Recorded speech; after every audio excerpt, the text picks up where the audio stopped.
Bona tarda. Anirem començant ja. Hem deixat 6 minutets per si hi havia algú més que es volgués connectar. Sembla que falta gent, però anem fent i sobretot per una mica respecte als que us heu connectat molt puntuals.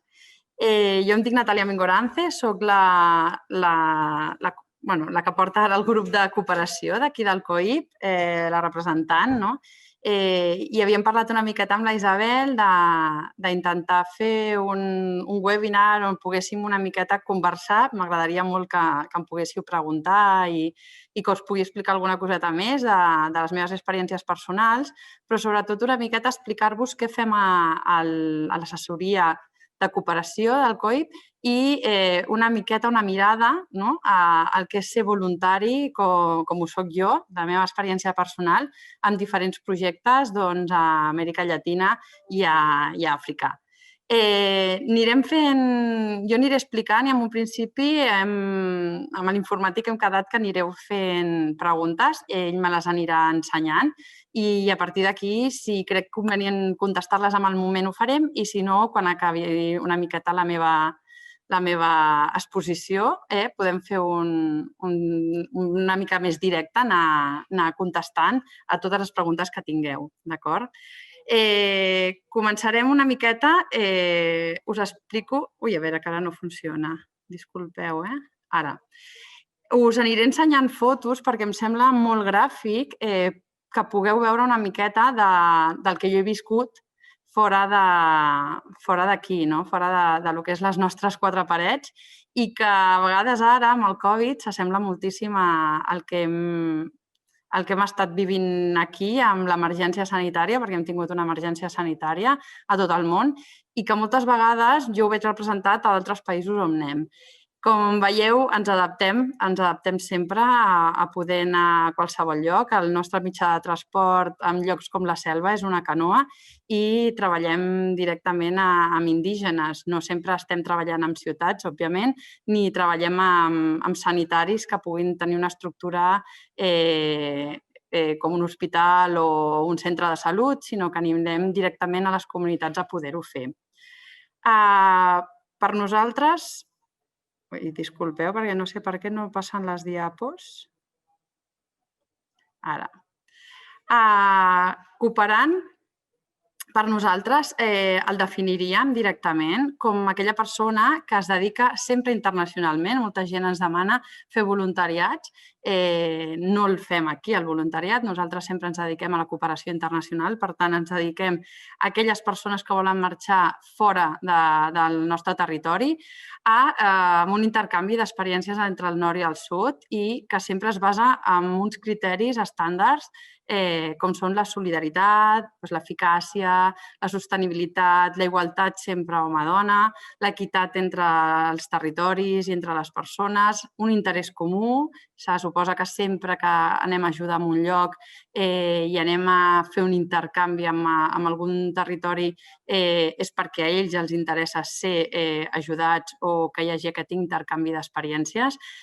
No hauríem d'utilitzar mai l'empoderament de l'home blanc per intentar anar a cap lloc a fer la meva obra social de la meva vida. La corresponsabilitat, que nosaltres anem a fer un cop de mà o anem a fer un intercanvi d'experiències en un altre lloc, no vol dir que ells se'n desentenguin de tot el que implica aquella ajuda. És una cooperació entre tots dos i necessitaríem que sempre es compleixin tots aquests ítems. I sobretot el respecte als costums locals. No podem anar mai intentant fer que nosaltres imposem els nostres costums perquè les nostres són les bones i les dels altres no. Això és una cosa que no funcionarà mai i que un cooperant no hauria de fer mai. Els objectius que tenim de tot això? Està claríssim l'erradicació de la pobresa i de l'exclusió social a d'altres parts del món, una sostenibilitat, ho hem d'intentar aquí i hem de seguir intentant-ho sobretot fora, i un augment dels nivells de desenvolupament social, econòmic, cultural, polític i sobretot, en el nostre cas, com a infermeres de salut. Què és un voluntari? Un voluntari és el que porta els seus esforços A vegades és temps, a vegades és coneixements, a vegades és material, a vegades és alguna que fem aquí per portar allà, de manera lliure i sense remuneració. Molta gent a vegades s'equivoca de jo vull fer cooperació i el que volem fer és un voluntariat, perquè el que volem no és cobrar a canvi del que estem fent, simplement volem portar el nostre temps i el nostre esforç o la nostra saviesa com a professionals a altres parts del món per intentar ajudar. Molts cooperants, això sí, realitzen els seus treballs com a voluntaris.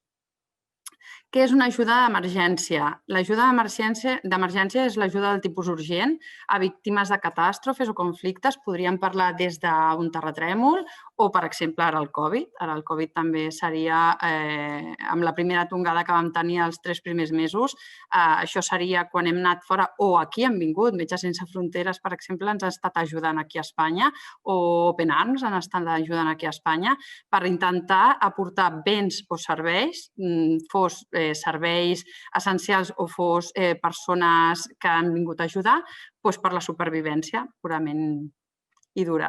La durada normalment sol ser curta, màxim 6 mesos, a vegades es pot allargar 12 si la catàstrofe ha estat de tipus a vegades natural i s'ha ocasionat més desperfectes dels esperats.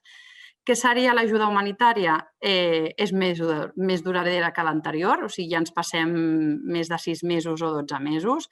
Sempre va dirigida als més vulnerables. A vegades pots anar a un país d'Àfrica i no quedar-te a la ciutat, que és on hi ha la gent que té més o menys poder econòmic, i te'n vas a d'altres territoris.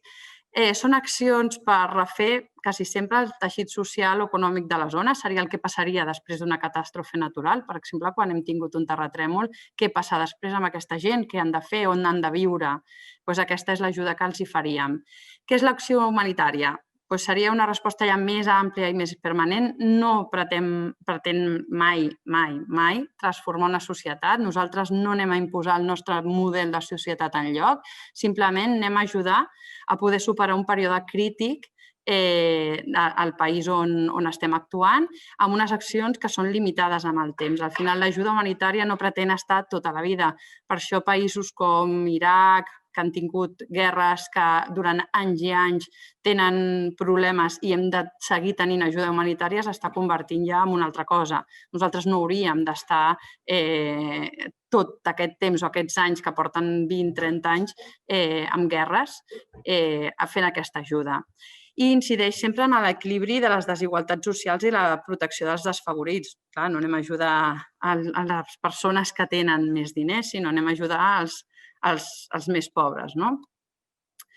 Què és el desenvolupament? És una part i és un concepte que hem de tenir molt clar perquè és una forma d'entendre què fem nosaltres en cooperació i en voluntariat. No estem treballant només per arreglar coses, que a vegades és necessari. Ara us explicaré dels meus projectes en cooperació. Es tracta d'anar a fer alguna cosa que no millora el desenvolupament, però sí que aquella acció directa farà que la pròpia població pugui fer aquest desenvolupament. S'ha d'adaptar sempre a què vol la població i a què necessiten. Sempre hem de poder emmarcar-nos amb quina és la situació del país, quina és la història, quina és l'antropologia del país per poder saber què hem de fer. Sempre busca ampliar les capacitats de les persones. Per això us ho deia, una de les accions que jo faig habitualment incideix directament amb les persones i elles podran ampliar aquestes capacitats. No les anem a ampliar nosaltres directament, però sí a través del que fem amb elles. Ha de ser sostenible pel futur. Sempre hem de pensar que els projectes amb els que vulguem col·laborar no siguin projectes en què els donem una màquina i després no tindran fungibles, per exemple, per aquella màquina, o no podem fer un pou que al final s'assecarà perquè la zona està en sequera i no tindrà prou aigua per poder mantenir-se en el temps. Invertir uns diners, invertir un temps en un producte o en una acció o en una ajuda que no tindrà cap continuïtat amb el futur no és raó d'una ONG que tingui cara i ulls. O sigui, també us ho dic per l'hora de triar amb quina ONG, si és que voleu fer alguna mena de cooperació o de voluntariat, mireu sempre això. l'erradicació de la pobresa, però això també ho intentem aquí, ja ho sabeu. Sempre desenvolupar socialment el teixit social. Unes persones han d'ajudar les altres i entre tots han de fer aquest teixit i créixer com a societat i garantir el repartiment dels beneficis d'aquest desenvolupament. Un desenvolupament que només beneficia 3 persones no hauria de ser, o a una minipoblació, hauria d'anar molt més enllà. En aquest context que us explicava, us ensenyo, per exemple, aquesta fotografia de cooperació i fer equip, fer una mica equip entre nosaltres, que som l'ONG que muntem aquí amb gent quasi tota d'aquest país i col·laborem amb el sistema de salut, en aquest cas és Equador, amb els agents sanitaris d'aquell país i amb la població d'aquell país, com ells viuen i com ells ho fan. Com veieu, estem en una espècie de col·legi, que ja veieu que només té un sostre, amb els pupitres, que és el que ens deixen ells per poder visitar, i adaptant-nos a les seves maneres. Si les persones en aquell moment és la seva hora de dinar o van al camp perquè és la selva i estan intentant tallar fusta, que és la seva funció allà, i no estan, ens esperarem sempre que arribin. La idea és que aquesta cooperació no només sigui de la nostra part cap a ells, sinó que sigui una cosa conjunta. Les infermeres i els infermers, nosaltres ho tenim molt clar des del COIP i des de la nostra visió, que tenen una participació clau, molt, amb la majoria de projectes de països de renda baixa. Per què? Perquè la infermera té una visió holística sempre de la persona, té una implicació i una predisposició a adaptar-se als canvis superior a d'altres professionals.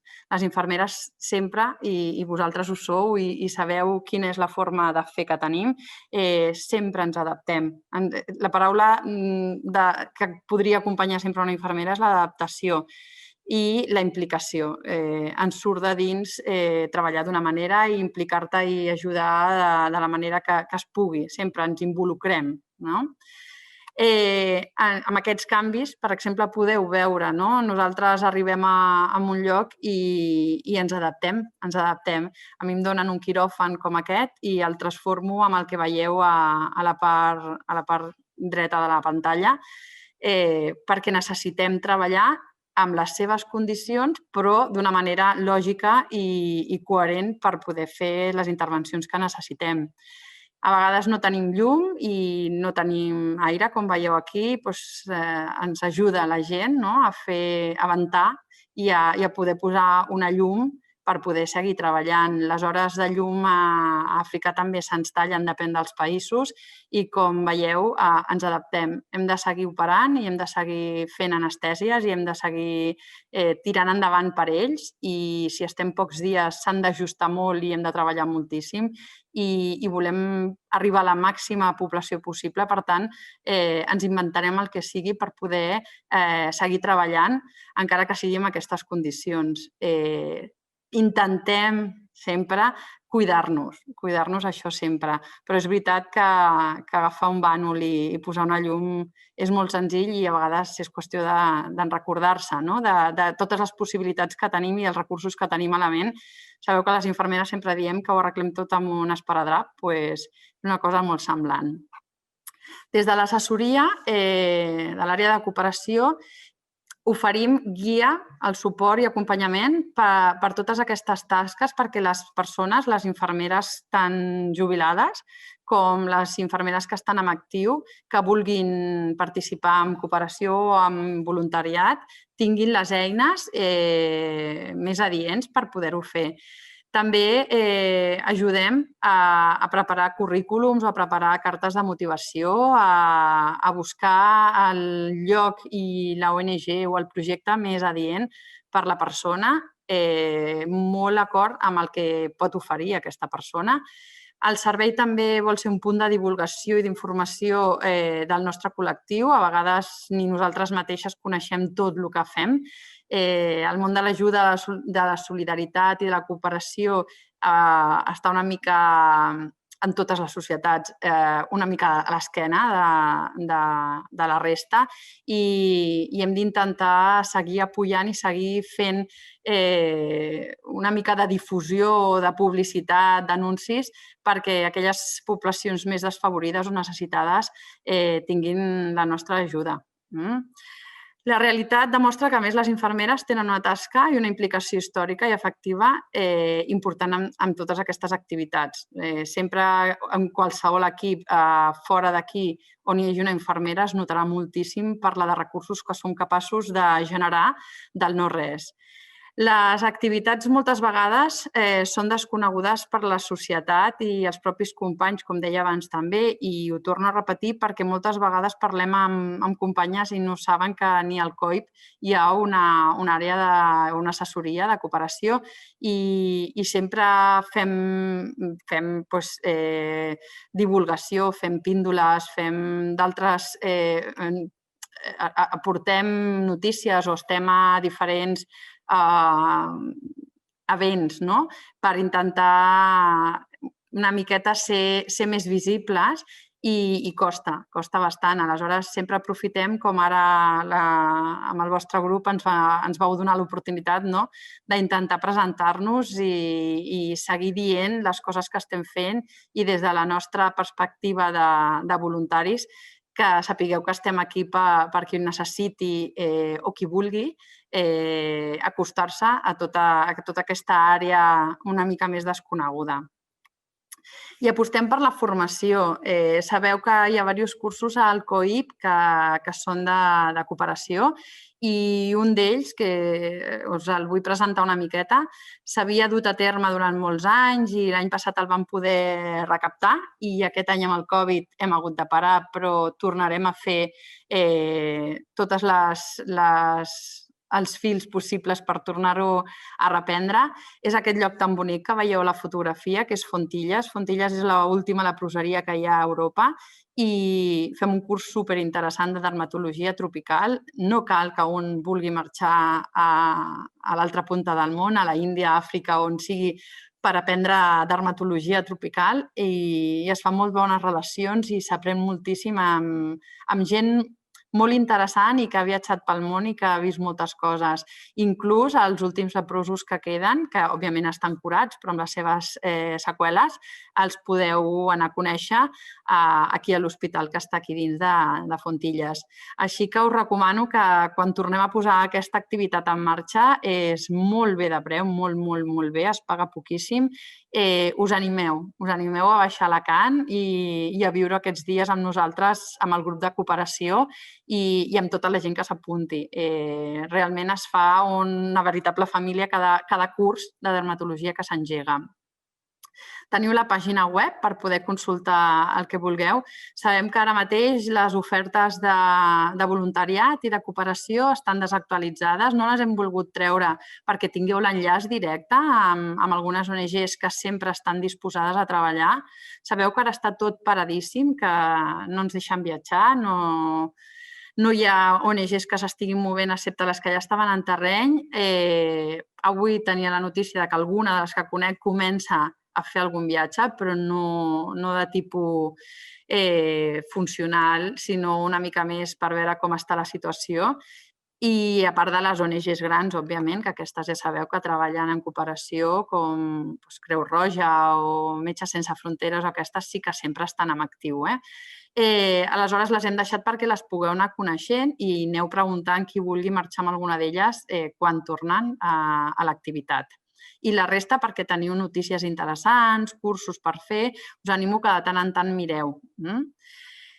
Què fan les infermeres voluntàries? Al final, ja anant una miqueta a terreny, no? Doncs com aquí, fem atenció a urgències i emergències, fem atenció primària, atenció materno-infantil, a vegades no podem portar llevadores i hem de fer-ho nosaltres mateixes, atenció a la salut sexual i reproductiva, infermeres de quiròfan, i us ensenyo unes fotos perquè veieu una miqueta la forma de treballar que hem pogut tenir en diferents moments. Aquesta, per exemple, és amb les tribus indígenes de l'Equador, d'una zona de l'Equador. Aquí estan visitant, aquestes dues infermeres estan visitant a nens, mentre la mare ja veieu que li està donant el pit i estan tots junts i estan posant antibiòtic i estan donant vacunes al costat a la gent local i aprofitem que venen a posar-se vacunes per fer una mica el que seria el nen sa, la revisió del nen sa. I aprofitem una mica per també tenir un control dels paràsits. Els nens tenen molts paràsits, tenen panxes molt inflades perquè beuen aigua del riu directament i és interessant poder-los veure amb el context en què venen, amb les mares superjoves i amb tota la patologia i que ningú es queixa. Venen perquè s'han de vacunar i de pas nosaltres els recaptem i veiem totes aquestes altres coses que intentem ajudar. Això són, per exemple, utensilis que utilitzen. Veieu aquí la trompeteta, que és com escolten a les embarassades, o la crema aquesta que posa solo per a obstetra, o teniu per poder fer l'educació sanitària en com posar un preservatiu. Realment són eines que utilitzen i que nosaltres ens adaptem quan arribem allà. Veieu una mini xerrada d'un ginecòleg a les embarassades d'una de les comunitats. No es desenganxen la majoria de vegades els marits ni la resta de fills o germans que cuiden de les famílies. Aquesta tribu era una tribu que abans eren nòmades i que ara han hagut d'habituar-se a ser sedentaris i això ha generat malalties que no coneixien i que no tenien i els hi estan arribant altres malalties com les ITS que no coneixien amb la seva tribu. Realment, fer-se sedentari genera molts canvis a la forma de viure sanitàriament en una comunitat. Com veieu aquí, per exemple, un altre infermer donant una mica una cura amb una senyora indígena també que es dedicava a curar-se aquestes amputacions d'una diabetes mal controlada amb llimona a casa d'ella. Òbviament, està en un territori on no és fàcil, has d'agafar una canoa per poder anar a qualsevol centre de salut. No tenen diners, no tenen com moure's, no pot caminar i fins que no la va poder baixar algú perquè la poguessin veure, doncs arribem a aquests punts. Aquestes situacions són molt habituals. Nosaltres ens espanta quan les veiem aquí, però és que és molt habitual al món en general. O veiem aquí, per exemple, com treballa un odontòleg al terreny. Mireu el nen, quina calma té, quina forma de tractar-lo, amb una cadira de platja, que diríem, i ningú es queixa, ningú plora. Jo no he sentit mai que cap nen plorés amb aquest odontòleg i això et fan ganes de poder flotar com vam fer en una ocasió un estiu, portar 5 odontòlogues que eren dones que anessin amb aquest odontòleg de la zona a fer un recorregut pel riu per intentar abordar moltes més patologies de boca de les que pot abordar ell sol i sobretot pel material, perquè no els hi arriba prou material per poder-ho fer tot. Però és magnífic veure'ls treballar amb el que tenen i ens acostumem amb això. Si jo haig de fer un inhalador amb una senyora que té una dificultat respiratòria i no portem càmera i la senyora no és capaç de fer-la, ens inventem amb una ampolla d'aigua una càmera d'inhalació. O si hem de posar una tablilla per fer una sindactília però amb tableta i no tenim com fer-ho i sabem que necessitem que estigui la mà amb la inclinació correcta, doncs agafem una llauna de qualsevol beguda refrescant, la tallem i fem amb aquell alumini una tablilla. Ells ho fan i nosaltres hem d'aprendre d'ells. Al final, la cosa és que la salut pugui veure's beneficiada de cada acció que fem. Veieu que també detectem patologies. Aquesta senyora, per sort, tots els tumors que té són benignes, no generen més que una cosa estètica, una malformació que al final pot molestar estèticament, però que per ella no ocasiona cap problema de salut més greu, però es detecten. I la nostra funció, tot i que aquesta senyora vingués a operar-se, és investigar i saber si està tractada i si sap el que té i si això li generarà una mala salut o no. I averigüem moltes coses de la població i intentem ajudar amb tot el que està en la nostra mà. Col·laborar En l'organització és una altra de les tasques que fan les infermeres. Coordinem recursos humans i materials. Moltes vegades, més que el propi... L'equip sempre és multidisciplinar a la majoria de llocs i les funcions solen estar bastant clares, però és veritat que sempre hi ha la infermera, la binada infermera, que igual que és holística per veure les persones, també és holística per veure els equips i veure que funciona bé l'equip, detectar els errors o els masrotllos o el que pugui passar amb l'equip o els problemes que pugui tenir cada persona i ajudar-les. I també vetllem perquè les infraestructures sanitàries, com heu vist en aquella foto, que estiguin al lloc o que les anem a construir o que les necessitem per fer un desenvolupament d'aquella societat o que les necessitem per treballar durant uns dies, estiguin el més correcte possibles. Us poso més fotos de la meva experiència. En aquest cas, veieu que un quiròfan el podem muntar en una sala amb qualsevol cosa.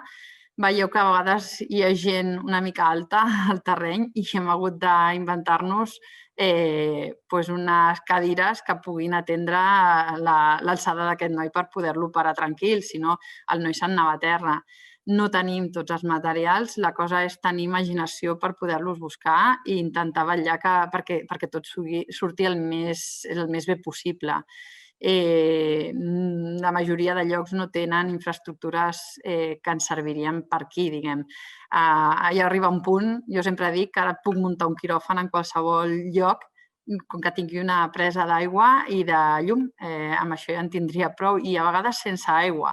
Moltes vegades als llocs on hem estat, recordo una vegada a Camerun no teníem aigua corrent de cap mena, estava ple de bacteris i de tot el pou que quedava i la recomanació era no fer-ho servir amb amebes i tal. Què fem? Ens porten aigua el més neta possible o bullida i el rentat de mans i pel quiròfan o el que sigui s'ha de fer d'una altra manera i hem d'aprendre a fer-ho, no?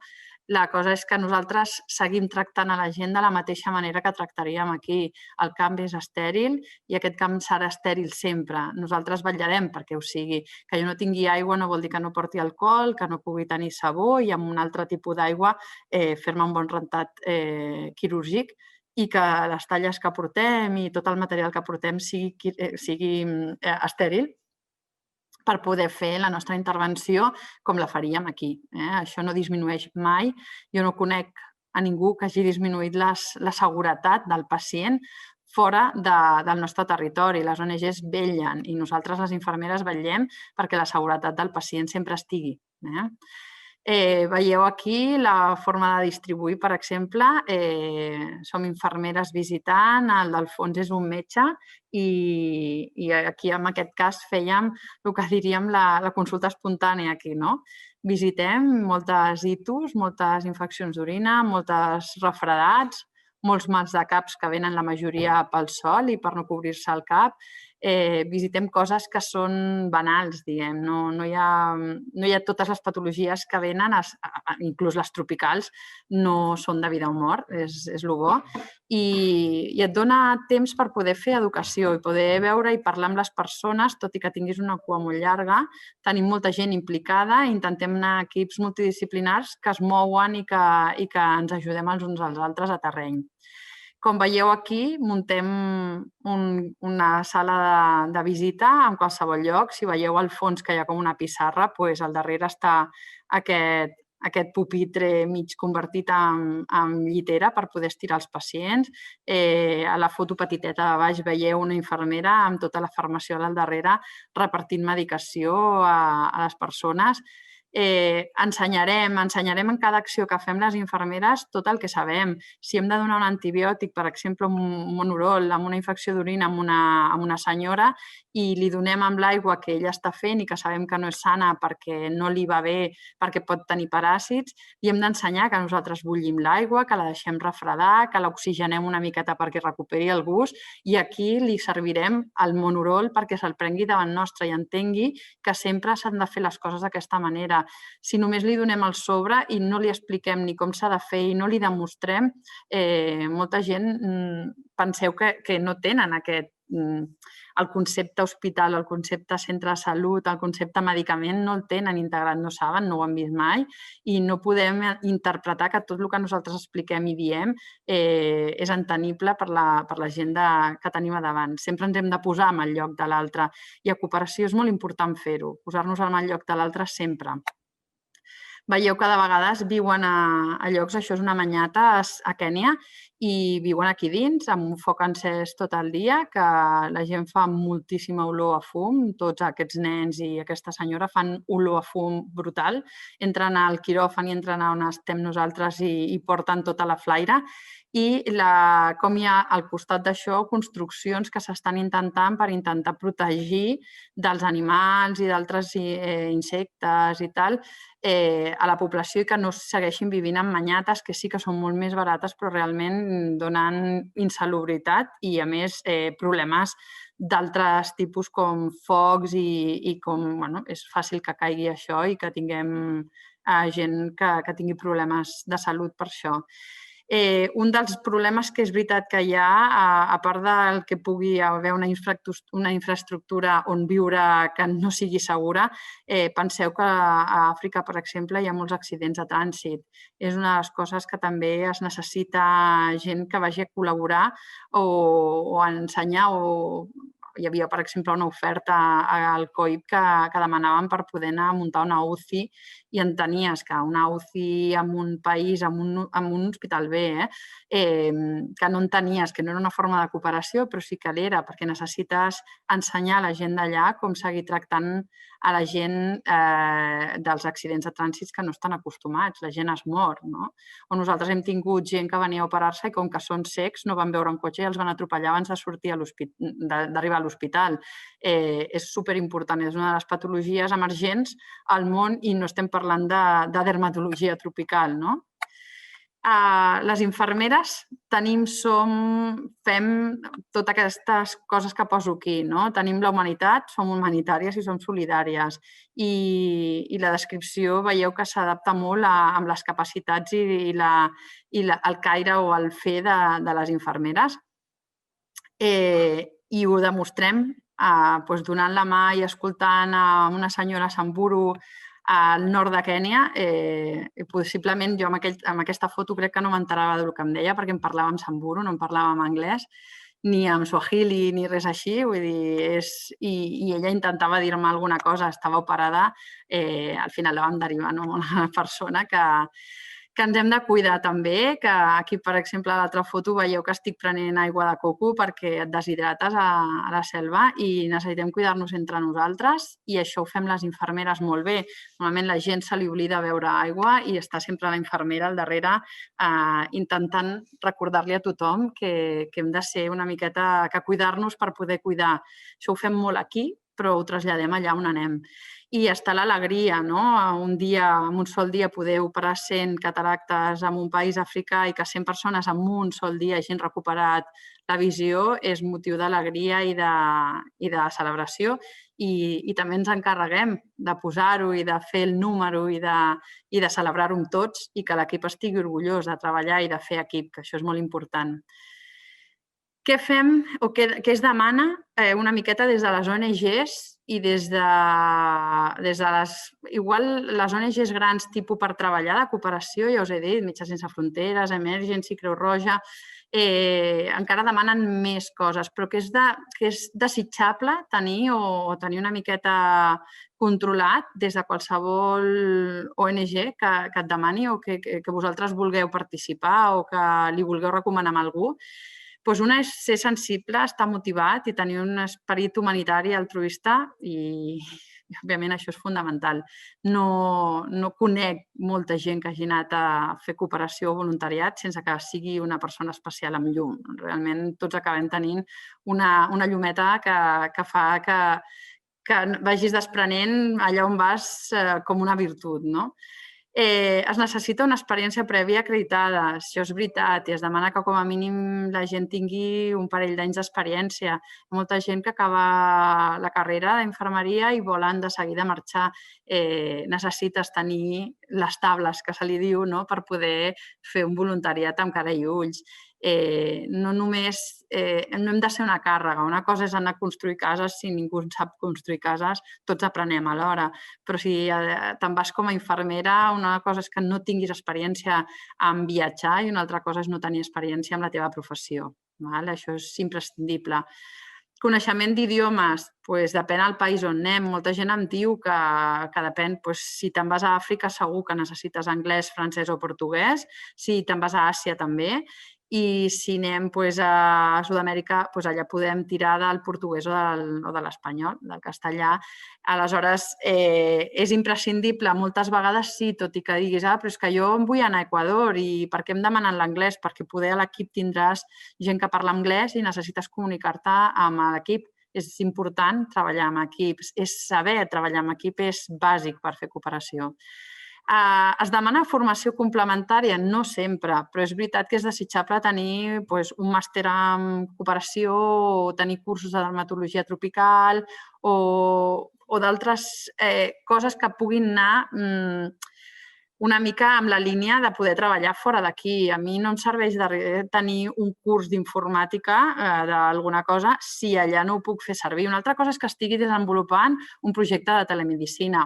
Igual sí que em va bé tenir aquell curs i quan jo em tregui el currículum vull fer constància que tinc aquest curs d'informàtica, però no em servirà de gaire, igual que no em serveix de gaire dir que tinc carnet de conduir. Les formacions complementàries han d'anar per una altra banda. La capacitat de treballar en equip, com us deia, i l'adaptació a altres entorns socials. No podem anar com a princessetes, no estem en llocs i ens hem d'adaptar allà on arribem. Si passes de viure en una casa enorme i molt d'aquí a tenir que compartir llitera amb una cabanya de fusta, has d'estar preparat per fer-ho. I això és una de les coses que es detecten de seguida amb una entrevista que es fa.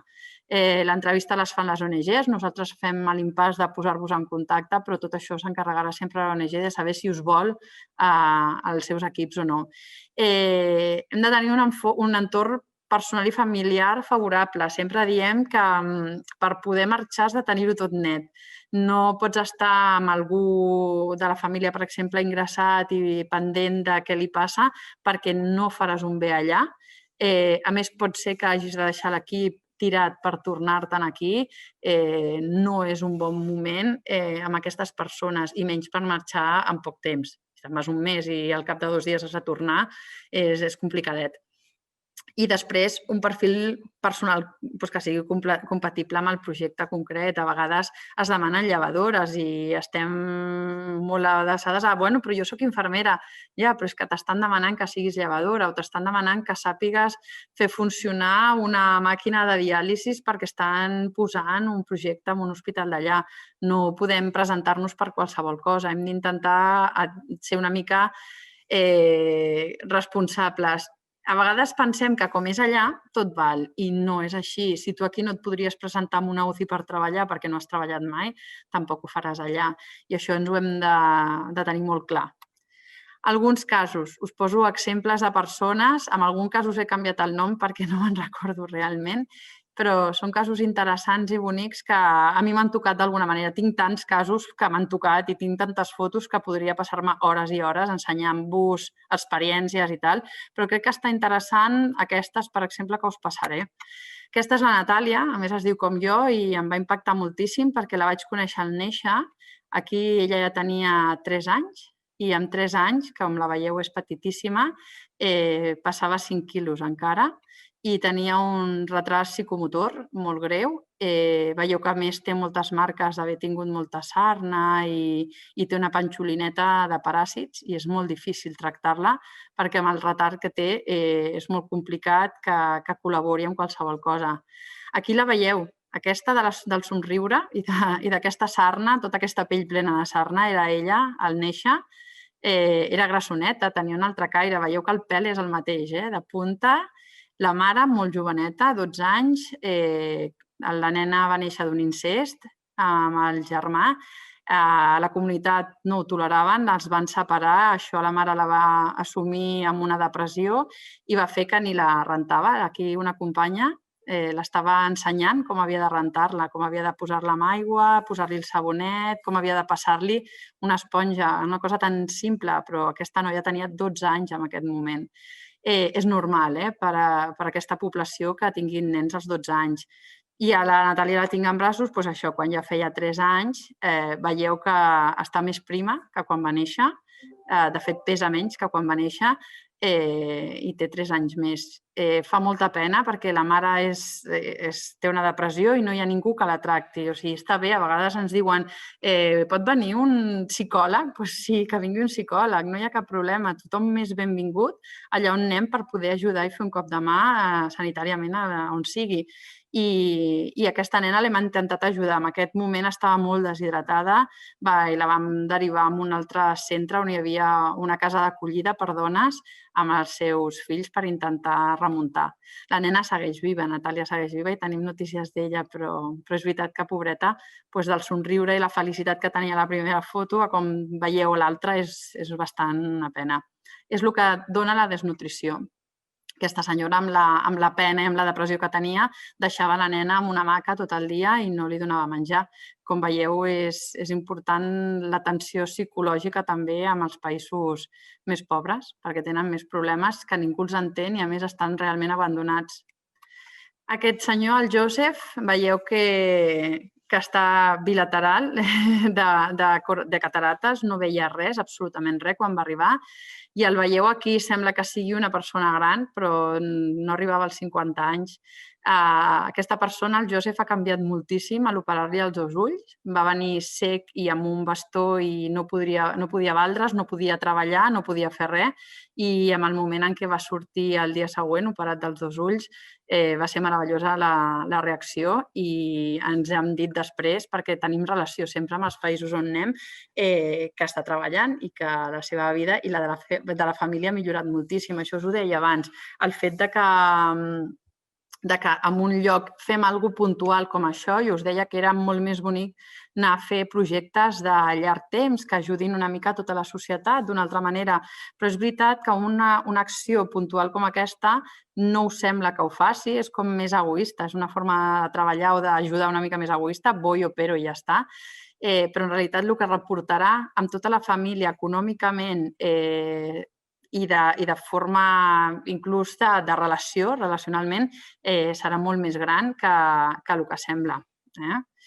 Aquí teniu una Samburu, aquesta sí que no me'n recordo els noms, tenen noms molt raros alguns, i aquesta senyora i una altra que tenim un vídeo que no l'he pogut posar perquè és una mica més complicat pujar-lo, venien de terrenys molt llunyans, o sigui, han de passar sabana amb tots els bitxos que hi ha, ja ho sabeu, caminant durant 3 dies per poder arribar a operar-se. Millora la salut de la senyora i millora la salut de tota la família, millorarà moltes coses. La senyora, la que no surt a la foto, li vam donar un bombó de postres de l'operació i tenim un vídeo que és que al·lucinem com pot ser que pugui posar aquelles cares d'emoció que nosaltres ploràvem al veure-ho. Però és que la senyora venia enganxada amb un pal del fill durant 3 dies caminant nit i dia per intentar arribar, perquè sabia el fill que si ella s'operava ja no hauria d'estar amb ella tot el dia a casa i ell podria anar a treballar, guanyar diners i tindrien algun més de recursos, sobretot per poder menjar. És molt important, a vegades no ens adonem, operar una cataracta no són les cataractes d'aquí. La gent allà es queda cega per cataractes i és una de les causes més importants de ceguesa al món. Aquest noi, per exemple, tenia un futur més complicat, ja estava operat d'un ull i aquest és el segon ull que se li operava. Aquest nen podrà estudiar segurament, podrà seguir tenir una vida una mica millor de la que li esperava sent cec per un accident amb un tronc. Vull dir, a vegades juguen a espases i tal i li van donar i el traumatisme li va ocasionar ceguera als dos ulls.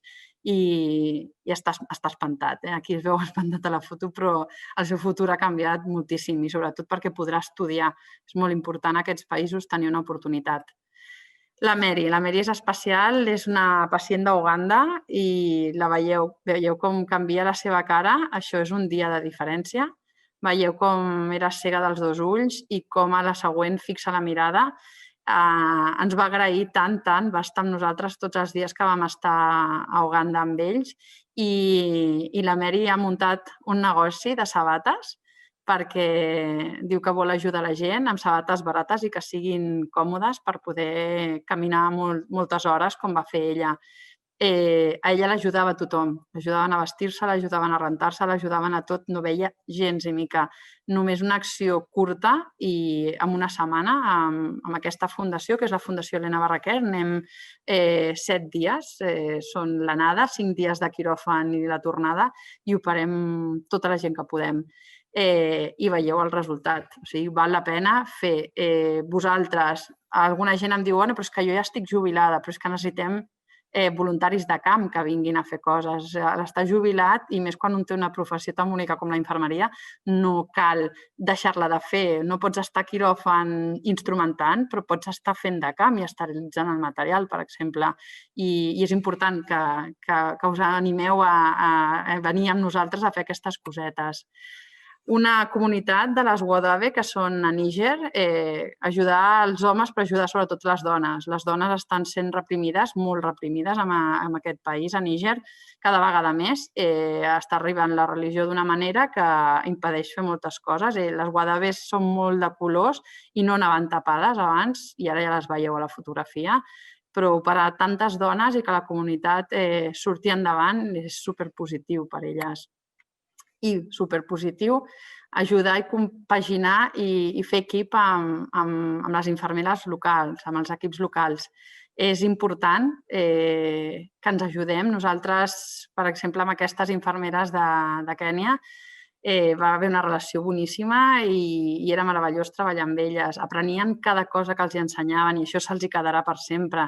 No només anem a ajudar les persones a recuperar la salut, sinó que també anem a ensenyar.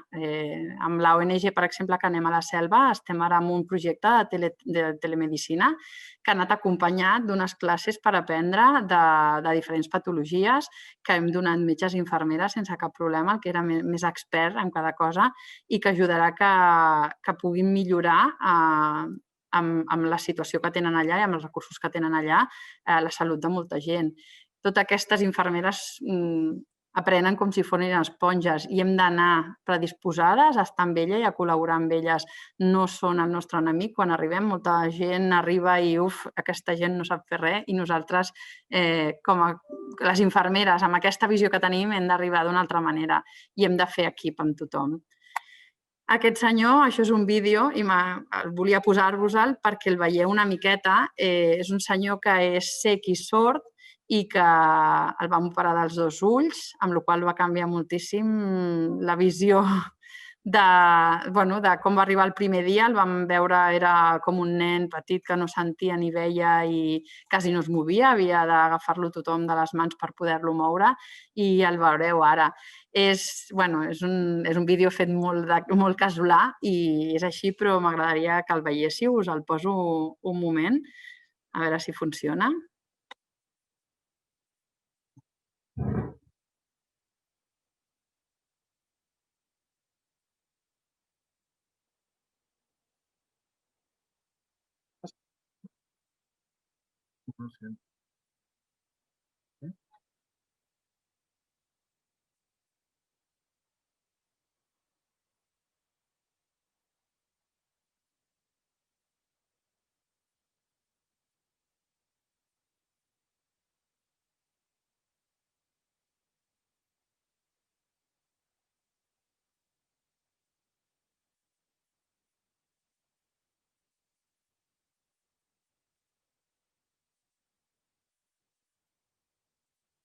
Veieu que aquest senyor ara està caminant, però és que el dia d'abans va arribar agafat de les 2 mans, quasi amb una cadira de rodes, i no podia caminar perquè no veia ni sentia res.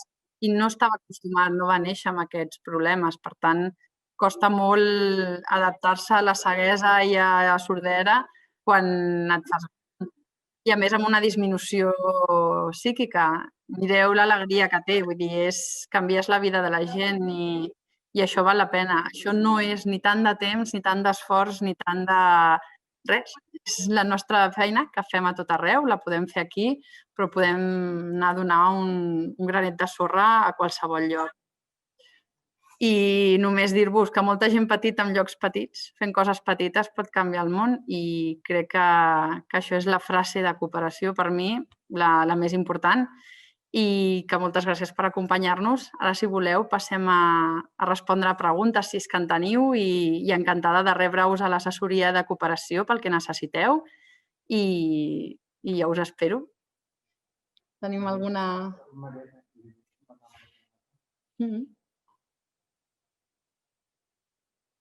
Hola, Marià. Té el micro? Marià, pots parlar si vols. Per mi em sentiu? Sí. Sí, hola, Maria Teresa, sí. Volia saber si és imprescindible per fer cooperació tenir un màster o saber anglès i francès. No, és el que us explicava. És important no tenir un màster, no cal, depèn de quines ONGs no el necessiten. Tenir un màster en cooperació sobretot el necessitaràs si vols treballar de cooperant, que és diferent, doncs amb una gran ONG. Per a les ONGs petites el que cal més és voluntariat, o sigui, tenir aquest voluntarisme a dins del cos. I l'anglès, sí, si te'n vols anar a Àfrica, anglès o francès o portuguès, ja ho he dit. Penseu que per anar a Sud-amèrica no ho necessites. Per tant, si tries una ONG que vagi a Sud-amèrica i que més estigui creada aquí a Espanya, que et parlaran en espanyol, no tindràs problema.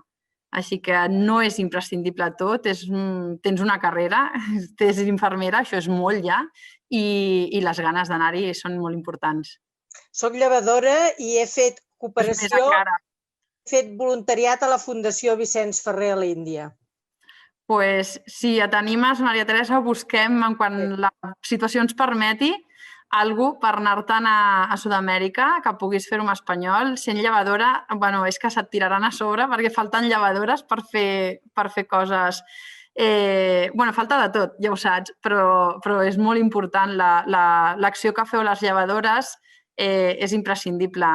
Les dones estan més ben abandonades des del nostre punt de vista, però no ho estan. Simplement que el seu territori o el seu país les coses es fan diferents. La majoria apareixen soles enmig de la selva. La meva experiència a la selva, per exemple, era la primera vegada que vaig anar, que em va impactar molt. Una senyora indígena em deia que se li havia caigut el nen i jo li deia, pues vés a buscar-lo i tráemelo. I volia dir que és que havia fet un avortament espontani enmig de la selva.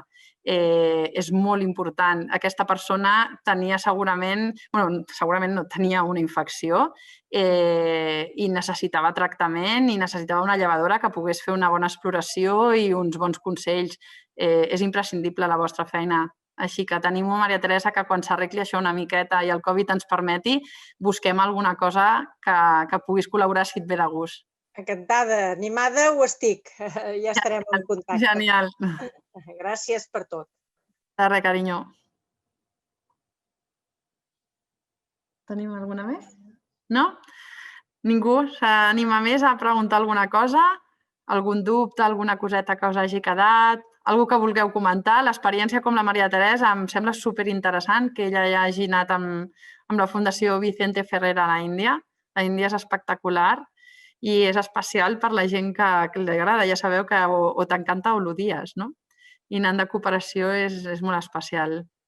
Algú que vulgui dir alguna cosa? Isabel, vols que et donem pas i ens comentes alguna coseta?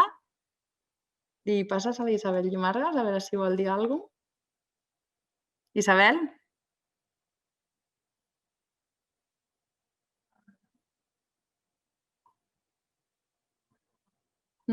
Hola, Isabel? No la sentim. No?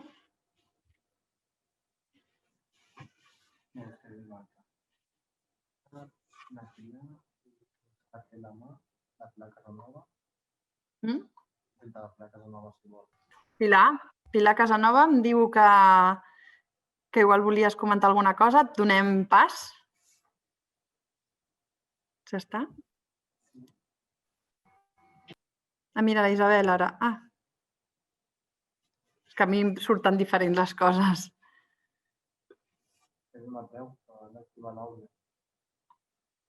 Recordeu-vos que heu d'activar el vostre àudio per parlar, perquè nosaltres us donem pas, però heu d'activar-lo vosaltres també, si no, no us podem sentir. Ara em sentiu? Sí! Vale.